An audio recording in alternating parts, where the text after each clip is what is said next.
2400 साल पहले भारतवर्ष की इसी धरती पर चाणक्य ने घोषणा की थी कि जो राष्ट्र शास्त्र पढ़ना छोड़ देता है वो समाप्त हो जाता है। क्यों कहा था ऐसा चाणक्य ने?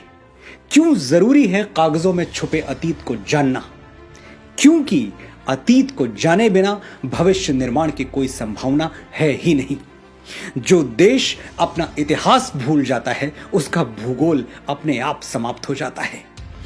जो लोग भुला देते हैं तारीख को अपनी, उन लोगों का ज्योग्राफिया बाकी नहीं रहता। पिछली कई सदियों से हमने अपने इतिहास की जमीनें लावारिस छोड़ रखी हैं। हम न उन जमीनों की ओर देखते हैं, न वहां जाते हैं, न परवाह करते हैं कि हमारे बाप दादा की जमीनों में कौन सी फसल बोई जा रही है और वो फसल कौन बो रहा है, किस नीयत से बो रहा है या फिर किस बदनीयती से बो रहा है।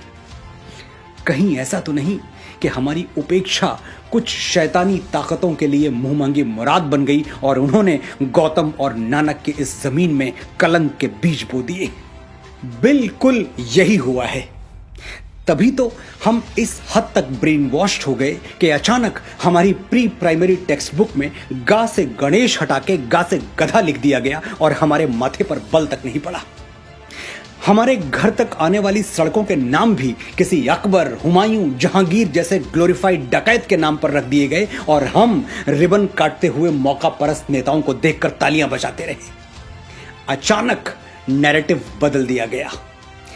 आदर्श राज्य कैसा होता है? जैसा अकबर का था। अच्छा, तो राम राज्य क्या था? वो आदर्श नहीं था। और अकबर के राज में हजारों किसानों को जजिया न देने के लिए फांसी पर टांग दिया गया था। ये आदर्श राज्य में होता है? ये तो हमें ढोल बजा के बताया गया कि अकबर ने जजिया माफ कर दिया था, लेकिन माफी से पहले जजिया का खूनी इतिहास हमें कभी नहीं पढ़ाया गया। और उसी अकबर ने वापस गैर मुसलमानों पर जजिया लाद दिया था, यह भी नहीं पढ़ाया गया। चित्तौड़गढ़ में 30,000 सिविलियंस को जिहाद के नाम पर काट डालने वाला आदर्श राजा था। आगरे के किले के सामने मीना बाजार लगवाने वाला जिल्ले इलाही था। जिल्ले इलाही यानी खुदा की परछाई। यह कौन सा खुदा है जिसकी परछाई इतनी काली है? मुझे अफसोस होता है जब मेरे कुछ मुसलमान भाई मुगलों और तुर्कों की तरफ उठने वाली उंगलियों को इस्लाम की तरफ उठने वाली उंगली मान लेते हैं और उसके खिलाफ हो जाते हैं। जागिए, आप अकबर के वंशज नहीं हैं। आपके पूर्वज वही हैं जो हिंदुओं के हैं। आपका इतिहास वही है जो हिंदुओं का है। और अकबर ने तो इस्लाम को जड़ से मिटा देने के लिए कोई कोशिश बाकी नहीं रखी। पढ़िए इतिहास, समझिए दीन इलाही को। आप जान जाएंगे कि अगर अकबर का बस चलता तो इस्लाम का नामो निशान तक बाकी नहीं रहता। अपने हीरोज और विलेंस जात पात से ऊपर उठकर चुनिए, जो इस महान देश की परंपरा है। रावण कौन था? एक ब्राह्मण था। भगवान ब्रह्मा की डायरेक्ट ब्लड लाइन में जन्मा था। लेकिन आपने किसी ब्राह्मण को रावण की स्तुति करते हुए देखा है? हम सिर्फ इसलिए रावण को हीरो बना दें कि वो हमारी जाति का था, इतना छोटा नहीं सोचते हम। रावण खलनायक था और हम रहती दुनिया तक दशहरे में उसका पुतला फूंकते रहेंगे। और हम ही नहीं, हर जागा हुआ समाज यही करता है। अपने नायक और खलनायक बड़ी सावधानी से चुनता है। हिंदुस्तान में एक बहुत बड़ा तबका महमूद गजनवी को हीरो मानता है।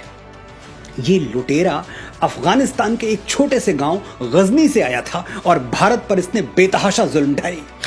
सोमनाथ का पवित्र मंदिर हमारी आंखों के सामने लूट लिया और हम खड़े देखते रह गए।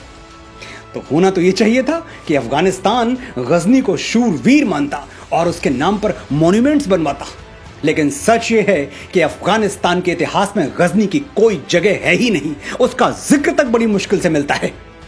अफगानिस्तान के मुसलमानों ने हिंदुओं का मंदिर लूटने वाली अपनी इस नालायक औलाद को डिसोन कर दिया, अपनी ऐतिहासिक जायदाद से बेदखल कर दिया। और दूसरी तरफ इतिहास में जगह किसको दी?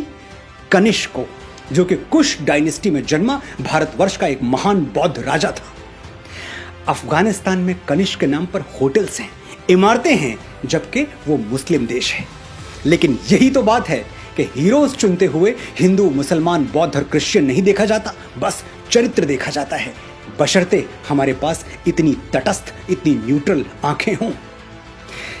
अफगानिस्तान ने अपनी पूजा पद्धति बदली, अपनी संस्कृति नहीं बदली। वो भारत के पूर्वजों को आज भी अपना पूर्वज मानते हैं और इससे सिद्ध होता है कि धर्मांतरण के साथ राष्ट्रांतरण होना जरूरी नहीं है। एक और इस्लामिक देश है इंडोनेशिया, जहां 87% 87% मुसलमान हैं, लेकिन वहां रामलीला ऐसी धूमधाम से होती है कि देखने वाले देखते रह जाएं। इंडोनेशियंस भी राम को अपना पूर्वज मानते हैं। उन्हें इस बात से कोई फर्क नहीं पड़ता कि उनके घरों में रामचरितमानस की जगह कुरान रखा हुआ है। धर्म अलग है तो क्या, पूर्वज तो एक हैं। ये बात जिस दिन मेरे मुसलमान भाइयों को समझ में आ गई, उस दिन हिंदू मुस्लिम एकता के झूठे और राजनीतिक स्वार्थ से लिप्त नारे गायब हो जाएंगे और सचमुच मन के धरातल पर, आत्मा के धरातल पर हम एक हो जाएंगे। वापस लौटते हैं उस बात पर जो मुझे चुभ रही है और आपको भी चुभनी चाहिए। हमें चीख चीख कर बताया गया कि मुगल अंग्रेजों की तरह लुटेरे नहीं थे। वो हिंदुस्तान की दौलत लेके कहीं 7 समंदर पार दूसरे मुल्क में नहीं गए, यहीं रह गए। ठीक है, तो मैं आपके घर पर अटैक करता हूं, कुछ लूट के अपने घर नहीं ले जाऊंगा, बल्कि आपके ही घर में कब्जा करके रह जाऊंगा और आपको, आपके परिवार को, जो कल तक उस घर के मालिक थे, अपना गुलाम बना के रखूंगा। आप मुझे हीरो मानेंगे? नहीं मानेंगे। तो मुगलों को हीरो क्यों मानते हैं और क्यों ऐसी कमजोर दलीलें देते हैं जिस पर हंसी आ जाए? एक और दलील है कि मुगलों की हुकूमत में 200 सालों तक कोई सिविल वॉर नहीं हुआ, इतनी शांतिप्रियता बनी रही। यह किसी ने नहीं बताया कि ग्वालियर के किले में मुगलों की तरफ उठने वाली आंखों में जलता हुआ सरिया घोंप दिया जाता था, तो बगावत की हिम्मत कौन करता? और ग्वालियर कोई अकेला किला नहीं है। मुगलों के शासन में ऐसे हजारों कंसंट्रेशन कैंप्स थे जो हिटलर के कैंप्स को शर्मिंदा कर दें। जिन आतताइयों ने तख्त को रिश्तों, नातों, मर्यादाओं और उसूलों के ऊपर रखा, हुकूमत के नशे में अपने बाप को कालकोठरी में ठूंस दिया, अपने ही भाइयों के गर्दनें उतार ली। अगर उनके राज में शांति बनी रही तो वो शांति ऐसी ही थी जैसे सद्दाम हुसैन ने इराक में बनाकर रखी थी या फिर किम जोंग टू ने नॉर्थ कोरिया में बनाकर रखी हुई है। ये दोनों नाम गूगल कर लीजिएगा, आपको मेरी बात समझ में आ जाएगी। ये मुगल और तो खैर कहीं भारतीय संस्कृति से प्रभावित नहीं हुए, लेकिन बाबा तुलसी की एक चौपाई का अनर्थ इन्होंने जरूर कर दिया। भय बिन होए न प्रीत, डर के बिना शासन नहीं चल सकता। बस ये भूल गए कि श्री राम ने किन परिस्थितियों में डर का सहारा लिया था। जब समुद्र हजारों विनतियों के बावजूद उन्हें लंका जाने के लिए, अपनी प्राण प्रिया सीता को रावण के चंगुल से छुड़ाने के लिए रास्ता नहीं दे रहा था, तब राम विवश हो गए थे बल प्रयोग के लिए। विनय न मानत जलधि जड़, गए 3 दिन बीती, बोले राम सकोप तब, भय बिनु होए न प्रीति। राम ने साम्राज्य विस्तार के लिए कभी भय का सहारा नहीं लिया। राम राज्य में रहने वालों के लिए राम की घोषणा क्या थी जानते हैं? राम राज्यवासी त्वम प्रोच्चरस्व ते सिरम, न्यायार्थम युद्धस्व सर्वेषु समम कर, परिपालय दुर्बलम विधि धर्मम वरम, प्रोच्चरस्व ते सिरम, राम राज्यवासी त्वम।